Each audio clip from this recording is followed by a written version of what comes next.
بسم اللہ الرحمن الرحیم۔ ناظرین کرام، السلام علیکم ورحمۃ اللہ وبرکاتہ۔ چینل اسرار حقیقت کے ذریعے ہم آپ تک پہنچا رہے ہیں ایسی اسلامی معلومات جو عام طور پر آپ تک نہیں پہنچ پاتی۔ یہ ہے وہ محفل جہاں اسلامی علم و آگاہی کی نئی نئی راہیں آپ کے سامنے روشن کی جاتی ہیں۔ ہماری یہ کوشش ہے کہ ہر لمحہ آپ کے لیے دلچسپ بھی ہو اور فکر انگیز بھی۔ تو آئیے چلتے ہیں آج کے سفر کی جانب علم و آگاہی کے حسین سنگاسن پر۔ نبوت سے پہلے مکہ کا ماحول کیسا تھا؟ خانہ کعبہ میں کل کتنے بت رکھے گئے تھے؟ اسلام سے پہلے عورتوں کے ساتھ کیسا سلوک کیا جاتا تھا؟ نبوت سے کتنے ماہ پہلے جو خواب آپ صلی اللہ علیہ وآلہ وسلم دیکھتے وہ صبح کی روشنی کی طرح سچے اور واضح نکلتے۔ غار ہرا مکہ سے کتنا فاصلے پر واقع ہے؟ غار ہرا میں خلوت کی اصل وجہ کیا تھی؟ نبوت سے پہلے مکہ مکرمہ کا ماحول ظلمتوں میں ڈوبا ہوا تھا۔ خانہ کعبہ جو حضرت ابراہیم علیہ السلام نے توحید کے لیے بنایا تھا، اس کے گرد 360 بت رکھے گئے تھے۔ شراب نوشی، جوا، سود اور زنا عام تھا۔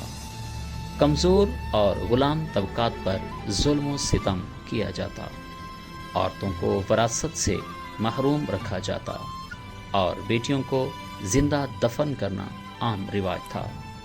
یہ سب منکرات دیکھ کر رسول اللہ صلی اللہ علیہ وآلہ وسلم کا پاکیزہ دل بے چین ہو جاتا۔ آپ صلی اللہ علیہ وآلہ وسلم سوچتے کہ یہ قوم جسے اللہ نے اپنے گھر کا امین بنایا، وہ کیسے اپنے رب کو بھول سکتی ہے؟ اس کیفیت کی طرف قرآن نے یوں اشارہ کیا: خشکی اور سمندر میں فساد پھیل گیا ہے لوگوں کے اعمال کی وجہ سے۔ رویائے صادقہ۔ آئیے جانتے ہیں رویائے صادقہ کیا ہے۔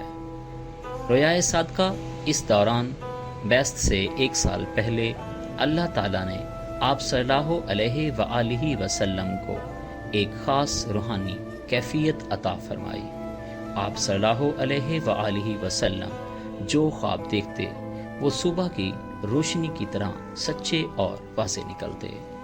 کبھی کسی واقعے کا منظر دکھایا جاتا اور وہ بالکل ویسے ہی وقوع پذیر ہوتا۔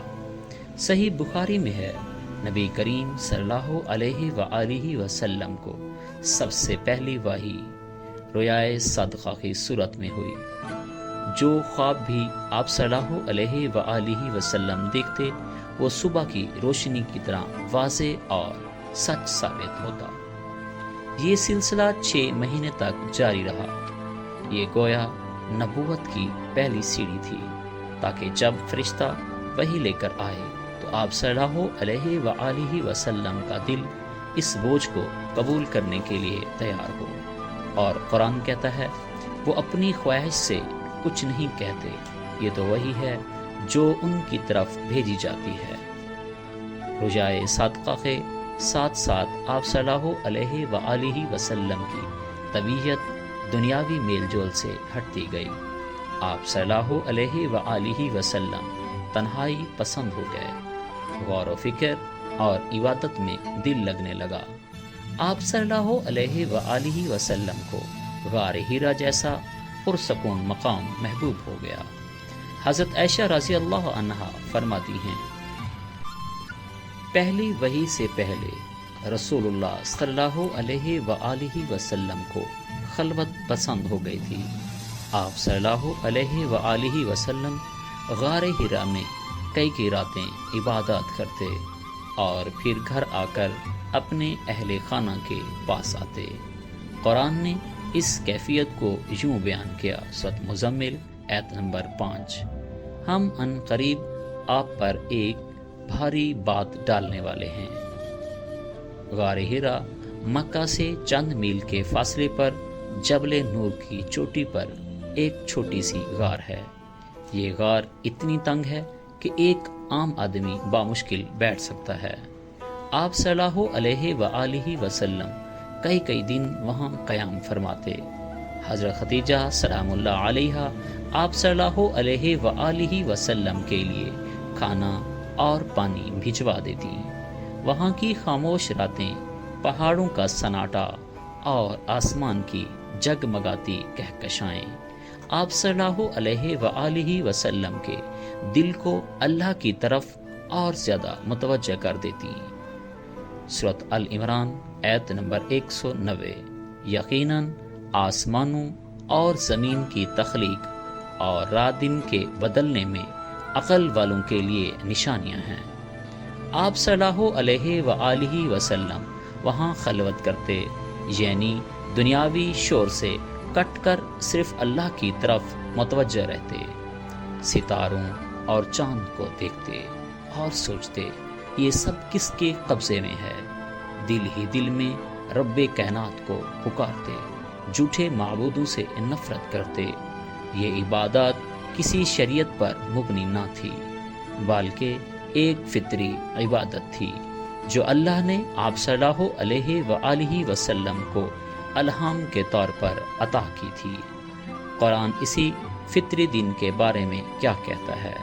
سورۃ الاعراف آیت نمبر 29۔ کہہ دو میرا رب عدل کا حکم دیتا ہے اور اپنے چہرے سیدھے رکھو ہر نماز کے وقت اور اس کی عبادت کرو۔ آپ صلی اللہ علیہ وآلہ وسلم دن رات فکر مند رہتے کہ انسانیت کو ان اندھیروں سے کیسے نکالا جائے۔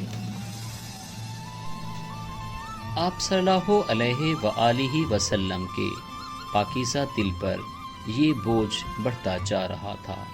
یہ عام پریشانی نہیں تھی، بلکہ اللہ کی طرف سے ڈالی ہوئی وہ بے چینی تھی جو آپ صلی اللہ علیہ وآلہ وسلم کو غار حرا کی خلوتوں تک لے گئی۔ قرآن نے اس کیفیت کو یوں بیان کیا، سورۃ الکہف آیت نمبر 6۔ شاید آپ ان کے پیچھے غم میں اپنی جان کھو بیٹھیں گے اگر وہ ایمان نہ لائیں۔ یہ سب دراصل ایک خاموش تیاری تھی۔ رؤیائے صادقہ نے دل کو وحی کے استقبال کے لیے تیار کیا۔ غار حرا کی عبادات نے آپ صلی اللہ علیہ وآلہ وسلم کو یکسوئی عطا کی۔ دنیا سے بے رغبتی نے دل کو نور کے لیے صاف کر دیا، اور پھر وہ لمحہ آ پہنچا جب حضرت جبرائیل علیہ السلام پہلی وحی لے کر نازل ہوئے۔